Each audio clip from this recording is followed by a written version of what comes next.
Hi, I'm Claire, and today we're going to be revisiting some of my most anticipated releases of 2018. For those of you who don't know, at the beginning of the year I do a video about the books that I'm the most excited to read that year, and this year I went a little bit over the top and I did a video and a blog post and a podcast segment. All in all, I had something like 35 books that I had on my most anticipated list. I have put all of them on a Goodreads shelf, and I will put a link to that in the description box below, so you can go and check out all the books if you would like. I will also link the video, and I will also link Rachel over at Kalanadi. She did a video like this revisiting her most anticipated books of the year, and I really enjoyed that concept. I thought I definitely want to have a look at the stuff that I was super excited about and see how it held up too. And this is probably going to be a short series of videos because I have already read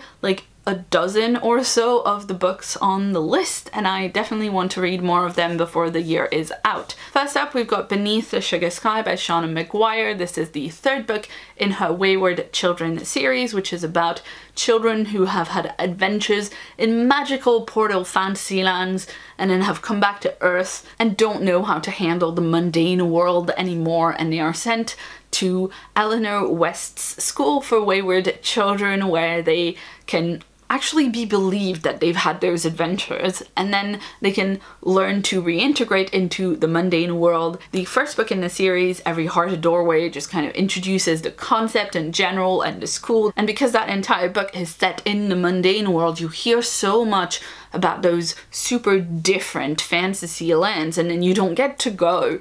But then in the second book, Down Among the Sticks and Bones, you go to one magical land, and it's like this really creepy fantasy world called the Moors, where there's vampires and mad scientists and all of that. It's really self-contained as a story. And in the third book, Beneath the Sugar Sky, we see so much more of like the worlds and the stories of all of these kids. We get to visit a few new fantasy lands, and we get to spend a lot of time in this nonsense world based all around cake and baking, and that was really fun. It was also really fun to meet new characters. I continue to massively enjoy the series. I continue to want to read everything that comes out in this series. So much has been hinted at, and there's so much more scope to like cover more ground and see more stuff. So I really enjoyed this book. I thought the nonsense world was delightful. Obviously something that I wouldn't love, even though everything is made of cake, because I'm not like the most rational person, but I'm not that nonsensical either, so it's a bit difficult to describe, but I really did enjoy it. Next up was Bygone Badass Broads by Mackenzie Lee. It comes from a Twitter series Mackenzie Lee used to do, where she talked about some cool historical women that had been forgotten in a very tongue-in-cheek, very engaging manner that worked really well as a Twitter thread. So because I'd been following the Twitter threads for a really long time by the time the book was announced, I was super excited for it.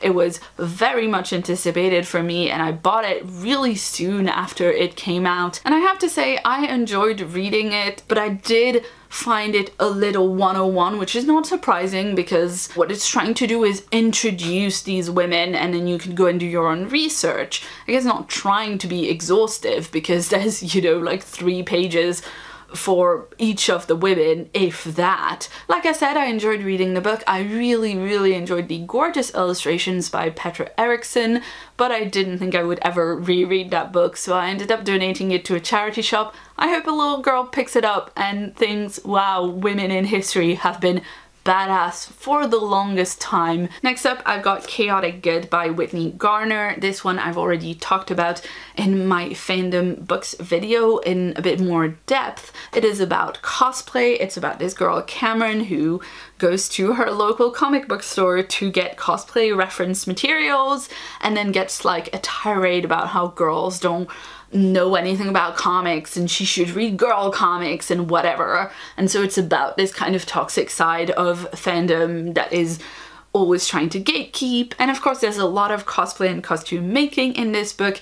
Cameron is a cosplayer, but she's also working on a portfolio to get into like a theater costume designing program for university, and she is making original costumes for that. And she also dresses as a boy to go to the comic book store and play Dungeons and Dragons there without having to hear all about how girls are ruining everything.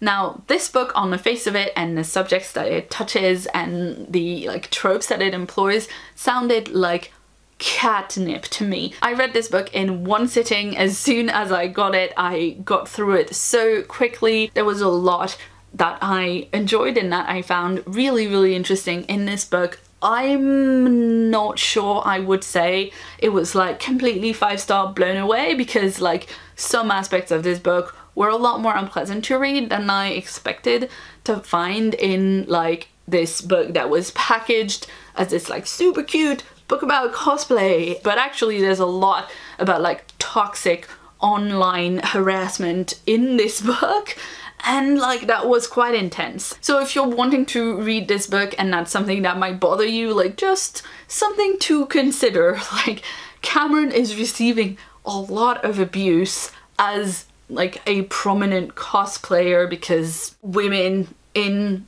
male-dominated geek spaces can't have nice things. I wanted to do a lot of like hugging the main character and helping her make good life choices. Obviously, I'm over 30, she's a teenager, she's coming across this stuff for the first time. She has a whole book to like grow and learn how to make good choices for herself, but it was sometimes a bit difficult to read this and like have her keep like not telling anybody about this really intense, horrible harassment that like she doesn't have to put up with. She shouldn't have to put up with. But it was a really enjoyable story, so I would recommend it with that caveat, like be prepared for quite bad harassment there. Next up we have Dread Nation by Justin Ireland. This is another one that as soon as I heard what it was about, I was like, catnip, give it to me. This is an alternate history zombie novel in which the dead start to rise at the Battle of Gettysburg. That changes the course of American history. Our protagonist Jane is a young black woman who is learning how to be a governess and kind of like bodyguard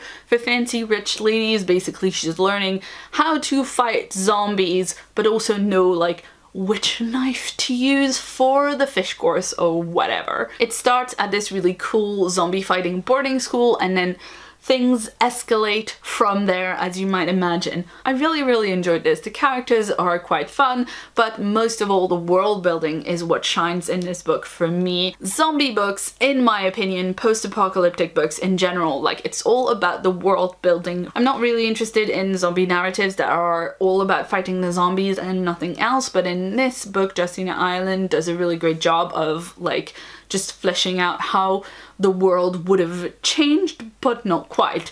So slavery has been abolished, but specific places in society have been maintained for black people, and you know, there's still a whole ton of racism and segregation and discrimination. So if you're interested in reading this book, do keep in mind it portrays an extremely racist society, and there is a lot of racial abuse and slurs thrown around, so something to keep in mind as you're going into this one. In terms of the narrative of the book, the one thing that I did not like was the ending. It is very abrupt. I don't want to give too much away because I really enjoyed reading it, and I definitely want to read the sequel when it comes out, but it's very clearly a book that has a sequel where the ending sets up the sequel, and I just kind of wish that the first book had been wrapped up a little bit more. And I think once the next book is out and you can go straight from this to book 2, it will be better, but then I have no idea whether this is going to be a really long series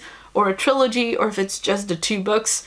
So I'm definitely going to want to look into that before I read book 2 so that I can get prepared in case of another very abrupt ending.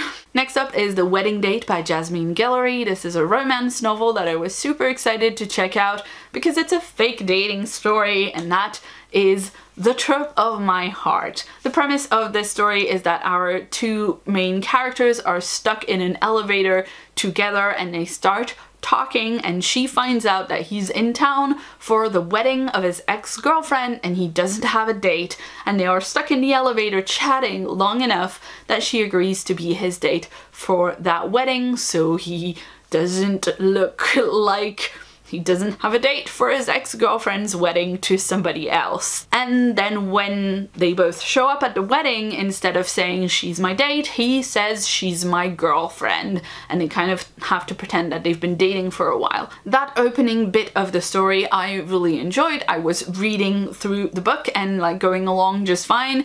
At some point I put it down and just didn't pick it up again. I'm a bit annoyed at myself for not finishing this one because I feel like I just maybe hit like a slower portion of the narrative, and if I'd like pushed through a little bit I could have just finished it and been quite happy that I'd read it, because I was enjoying it. The writing was good, the characters were good, like well drawn out. If anything, I didn't really like the male main character, like not because he was badly written, but because like clearly his problem that he has to overcome throughout the story was something that like I would find annoying if I met a person who like was like that. Aside from that, like I just was enjoying the book, and it's just kind of like a period where I wasn't super excited about a lot of reading, and that probably played a part in it as well. All of this to say, I will definitely be picking up Jasmine Guillory's next book,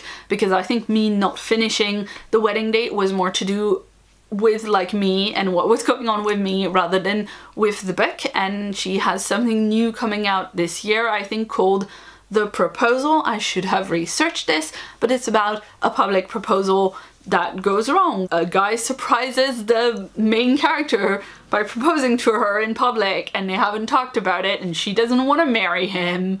So then it's what happens to her after that. I'm going to start that story with so much sympathy for that woman, because I really do not like public proposals. Finally, we've got Head On by John Scalzi. This is a continuation of Scalzi's previous novel Lock In, which introduced a world in which a not insignificant proportion of the population, like I think 10% of the population globally, suffer from a condition called Hayden's syndrome, where they are locked into their own bodies and they can only move around with the aid of basically robot bodies called threeps. So basically, like in the same way that you would use a wheelchair or another mobility device, they use robot bodies. Our main character is a young FBI agent called Chris, who has Hayden's syndrome and uses a threep to move around and do their job. They have a delightful, irascible, hyper-competent partner who works with them on solving Hayden-related crimes, and they solve a crime in the first book. The crime in this one is unrelated. However, I'm not sure how well you do reading this without having read Lock In, because there's quite a lot of world building from the first book, but I enjoyed this one quite a bit. It's a mystery based around this like really hyper violent sport called Helketa, which is played by people with Hayden syndrome using threeps, and where you score goals by taking off the head of your opponent's robot body and then scoring a goal with that. The whole investigation here is based around the sport Helketa and the Helketa League. There is a lot of talk like around all the players and the people involved in the league, but there's not actually like a lot of the sport itself present in the book. We hear about some of the matches and we get snippets, but it's not like this is a sports book about this particular sport and you're gonna learn everything about this sport. It is a lot more about like background negotiations, big money, like tax loopholes and laws and things like that. Now, I don't want to give too much more than that away, but I really enjoyed it. I would say if you've enjoyed Lock In, then this is a good one to pick up. Like I said before, I'm not gonna go calling it a standalone or saying that you can read it without reading Lock In. I don't know how much you'd be able to get from just this one about like all the world building and the stakes state of the society described in the first book and all of that. So that's it. Those were 6 of the books on my most anticipated releases of 2018 list and what I thought of them. I hope you enjoyed this video, and please let me know in the comments below if you've read any of the books that I've mentioned in today's video, or if you had other really anticipated books for this year that you ended up reading, whether you liked them or not in the end. If you'd like to see more from me, you can check out a previous video on screen right now. And if you haven't yet, please hit the subscribe button that's on my face for a new video from me every week. I've been Claire, thanks so much for watching, and see you soon.